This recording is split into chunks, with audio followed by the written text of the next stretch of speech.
Hello student, एक बार फिर से स्वागत है आपका हमारे चैनल के अंदर। अभी हम बात करने वाले हैं आगे जो काउंसलिंग होगी उसके बारे में कि काउंसलिंग के वक्त आपको किन किन डॉक्यूमेंटों की आवश्यकता पड़ सकती है।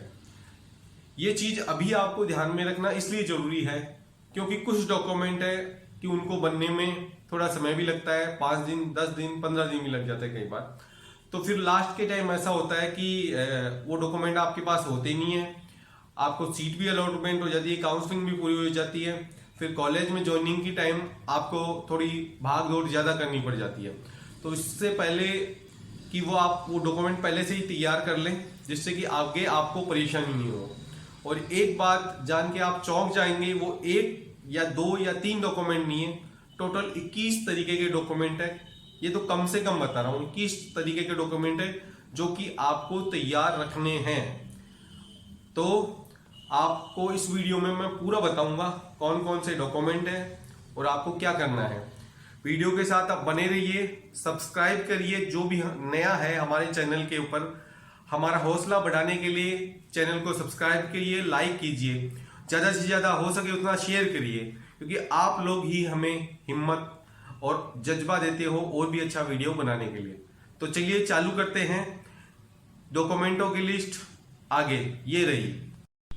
तो पहला पॉइंट है, जो पहला डॉक्यूमेंट आपको रखना है वो है एमबीबीएस एडमिशन फॉर्म, जो कि आपको एक निर्धारित परफॉर्मा होगा उसके अंदर दिया जाएगा। वो आपको तैयार रखना है, वो पूरा भरा हुआ आपको मिलेगा, ऑनलाइन मिलेगा। काउंसलिंग करने के बाद वो मिलेगा आपको अलॉटमेंट होने टाइम।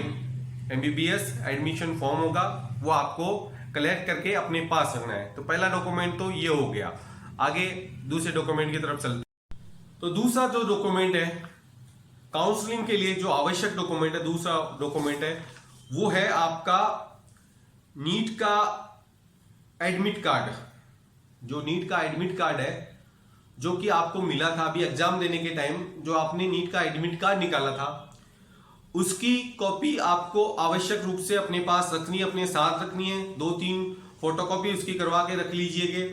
ये बहुत जरूरी डॉक्यूमेंट है जो आगे काउंसलिंग के टाइम और फिर कॉलेज में आपको इसकी एक कॉपी लगानी पड़ेगी, तभी आपको एडमिशन मिलेगा। तो नीट का जो एडमिट कार्ड है उसको संभाल के रखिए। अगर आपने खो दिया या कहीं भूल गए हैं तो उसको वापस निकाल लीजिए, अभी वेबसाइट पर उपलब्ध है। तो तीसरा जो डॉक्यूमेंट है जो आपको काउंसलिंग के टाइम रखना आवश्यक है वो डॉक्यूमेंट है आपका नीट का रैंक कार्ड। तो नीट का रैंक कार्ड आपके पास कहां से आएगा, ये आपके मन में ख्याल आ रहा होगा। नीट का रैंक कार्ड आपका रिजल्ट, नीट का जो रिजल्ट अभी आएगा उसके बाद आपको वेबसाइट से डाउनलोड करना है, नीट की वेबसाइट से। तो नीट का रैंक कार्ड है वो आपको निकाल के रखना है, उसकी 2-3 कॉपी अपने पास रखनी है। वो पहले काउंसलिंग में काम आएगा और फिर आपको कॉलेज में भी उसकी कॉपी लगानी पड़ेगी। तो तीसरा डॉक्यूमेंट है नीट का रैंक कार्ड। तो चलिए आगे चलते हैं।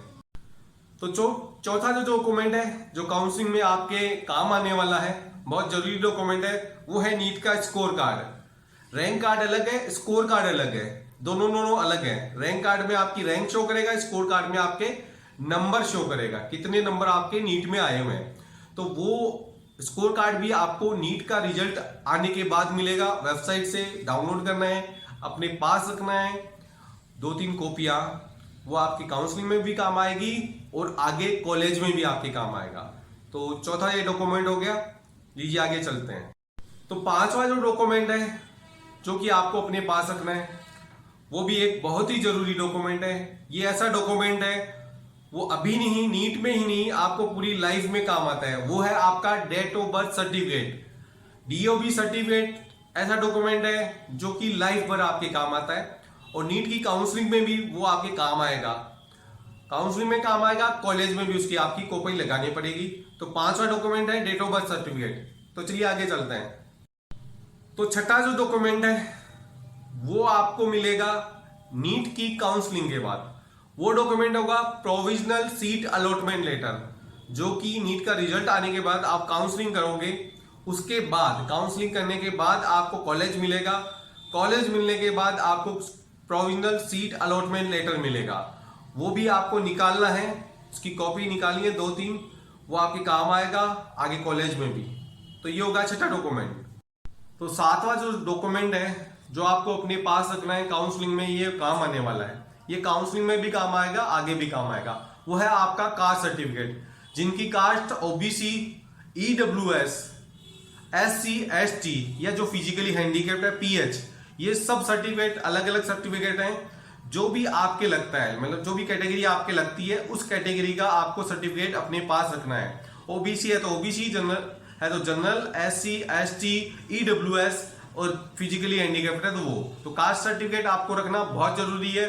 और कास्ट सर्टिफिकेट एक ऐसा डॉक्यूमेंट है जिसको बनने में थोड़ा टाइम लगता है, तो अभी आपके पास फ्री टाइम है, इस टाइम का आप यूज करिए। कास्ट सर्टिफिकेट अगर नहीं बनाया हुआ है आपके पास, क्योंकि कास्ट सर्टिफिकेट आपको नया चाहिएगा, ये भी उसमें है कि 6 महीने पुराना नहीं होना चाहिए।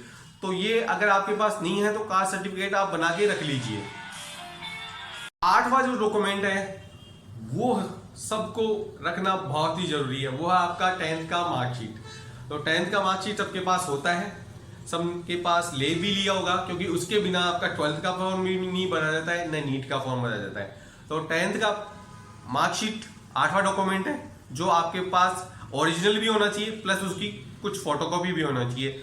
वो आगे आपके कॉलेज में भी काम आएगी, फोटोकॉपी के सेट अलग अलग बना के रखिएगा। तो 9वां जो सर्टिफिकेट है वो है 10th का पासिंग सर्टिफिकेट।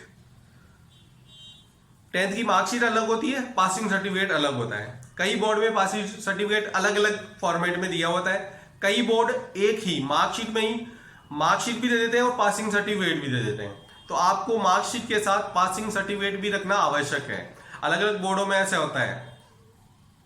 अगला जो डॉक्यूमेंट है वो है 12th की मार्कशीट। तो 12th की मार्कशीट आपको रखना बहुत जरूरी है।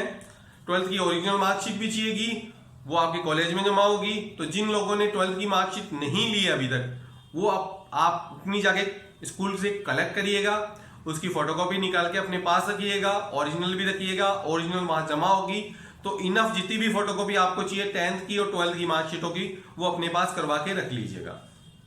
डॉक्यूमेंट है वो है 12th का पासिंग सर्टिफिकेट। जैसे 10th का पासिंग सर्टिफिकेट होता है वैसे 12th का भी एक पासिंग सर्टिफिकेट होता है। तो मार्कशीट के साथ आपको 12th का पासिंग सर्टिफिकेट भी अपने पास रखना जरूरी है। तो अगला जो डॉक्यूमेंट है वो बहुत ही नेसेसरी डॉक्यूमेंट है, वो है आपका आधार कार्ड। तो आधार कार्ड सबके पास होना अनिवार्य है, आपके पास भी होगा, क्योंकि उसके बिना न तो आपका नीट का फॉर्म भरा जाता है और वो रखना आपको जरूरी भी है। तो आधार कार्ड आपको काउंसलिंग के टाइम भी रखना पड़ेगा, कॉलेज में आप ज्वाइन करने जाओगे तभी भी रखना पड़ेगा। तो आधार कार्ड ओरिजिनल प्लस उसकी फोटोकॉपी आप हमेशा अपने साथ रखिएगा। तो अगला जो डॉक्यूमेंट है जो आपको अपने पास रखना है वो है आपका कैरेक्टर सर्टिफिकेट। तो कैरेक्टर सर्टिफिकेट आपको कौन देगा, आप कहां से लोगे? तो उसके लिए मैं आपको बता दूं कि कैरेक्टर सर्टिफिकेट आपने जहां से पिछली बार पास आउट किया है, मतलब अगर 12th पास आउट किया है तो 12th की जो स्कूल है वो आपको कैरेक्टर सर्टिफिकेट देगी। अगर कॉलेज में हो आप और कॉलेज पास आउट किया है तो आपको कॉलेज देगी। तो आपने जहां से लास्ट टाइम अटेंड किया है कॉलेज या स्कूल, वहां का चरित्र प्रमाण पत्र आपको अपने पास रखना जरूरी है। तो जो नेक्स्ट डॉक्यूमेंट है वो भी बहुत ज्यादा महत्वपूर्ण डॉक्यूमेंट है, वो है आपकी टीसी। तो टीसी भी आपने लास्ट टाइम जहां से पास आउट किया था स्कूल या कॉलेज, वो आपको देगी। टीसी का मतलब है ट्रांसफर सर्टिफिकेट। तो टीसी आपने अब तक नहीं ली है तो जाइए अपनी स्कूल या कॉलेज से कलेक्ट करिए टीसी को भी और अपने पास सुरक्षित रखिए टीसी की कॉपी और ओरिजिनल की। तो अगला जो डॉक्यूमेंट है वो है आपका माइग्रेशन सर्टिफिकेट। माइग्रेशन सर्टिफिकेट आपको बोर्ड देता है, आपका जहां से आपने पास आउट किया है वो बोर्ड आपको माइग्रेशन सर्टिफिकेट भी आपकी मार्कशीट के साथ देता है। मतलब 12वीं का अगर आप पास आउट हो तो उसके साथ एक माइग्रेशन सर्टिफिकेट भी आएगा कि आप इस बोर्ड से अदर बोर्ड में जाओगे तो आपको जरूरी होगा। तो माइग्रेशन सर्टिफिकेट भी आप अपने पास अवश्य रूप से रखिए। तो अगला जो डॉक्यूमेंट है वो है आपके मूल निवास से संबंधित, मतलब वो डॉक्यूमेंट है आपका मूल निवास, डोमिसाइल सर्टिफिकेट इंग्लिश में बोलते हैं उसको। वो भी आपके पास आवश्यक रूप से होना चाहिए। जिन लोगों ने अभी तक अपना मूल निवास डोमिसाइल सर्टिफिकेट नहीं बना रखा है वो अभी आप बना लीजिए, क्योंकि इसमें भी बनने में प्रोसेस में थोड़ा टाइम लगता है। अभी आपके पास टाइम है तो आप जितना जल्दी हो सके अपना मूल निवास डोमिसाइल सर्टिफिकेट बना लीजिए और अपने पास सुरक्षित रखिए। तो अगला जो डॉक्यूमेंट है वो है आपकी परिवार का इनकम प्रूफ, आपकी परिवार की आय का प्रमाण पत्र। तो वो भी आपको रखना जरूरी है। अपने जितने भी परिवार के जने हैं उनका एक इनकम प्रूफ बोलते हैं, इनकम सर्टिफिकेट बोलते हैं, वो आपको बनवा के रखना है अपनी परिवार का। जिनकी आय कम है उनको भी बनाना है और जिनकी आय ज्यादा है उनको भी बनाना है। दोनों लोगों को इनकम प्रूफ बना के अपने पास रखना है कि मेरी इनकम 1.5 लाख है, 2 लाख है, 1 लाख है, 50,000 है या उससे ज्यादा है, जितनी भी है वो बना के रखना है आपका इनकम प्रूफ, आय प्रमाण पत्र। तो अगली जो चीज है जो आपको अपने पास सुरक्षित रखनी है वो है आपकी फोटो। पासपोर्ट साइज फोटो आपको अपने पास आवश्यक रूप से रखनी है।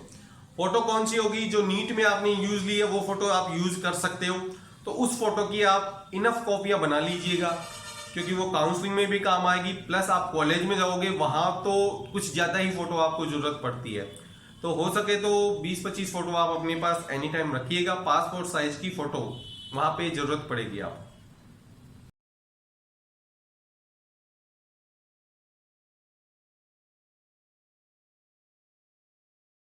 हाँ, तो अगला जो डॉक्यूमेंट है वो है अपने माता पिता का एड्रेस प्रूफ। तो एड्रेस प्रूफ कई कॉलेजों में भी मांगते हैं, प्लस काउंसलिंग में भी काम में आता है। तो अपने माता पिता का आधार कार्ड या मूल निवास जो भी है, आधार कार्ड ज्यादा अच्छा रहेगा, तो माता पिता का आधार कार्ड भी आप रखिएगा अपने पास, उसकी कॉपी रखिएगा। तो लास्ट का जो डॉक्यूमेंट है वो है एक्स सर्विसमैन से रिलेटेड। जिनके माता पिता एक्स सर्विसमैन हैं या फिर डिफेंस में हैं तो उनको एक कोटा मिलता है काउंसलिंग के अंदर। अलग से डिफेंस का एक कोटा होता है, उसकी कट ऑफ भी कम रहती है। तो जो डिफेंस के कैंडिडेट हैं जो जुड़े हुए हैं, जिनके माता पिता डिफेंस में हैं और वो डिफेंस से रिलेटेड हैं, तो वो डिफेंस से रिलेटेड जो भी उनका कार्ड होता है, सर्टिफिकेट होता है, वो आप नेसेसरी रूप से अपने पास रखिएगा क्योंकि डिफेंस वालों की कट ऑफ अलग होती है और वो कम भी रहती है, औरों के मुकाबले काफी कम रहती है। ठीक है, धन्यवाद। वीडियो के साथ ऐसे ही बने रहिए, आगे लाइक शेयर और सब्सक्राइब करिएगा।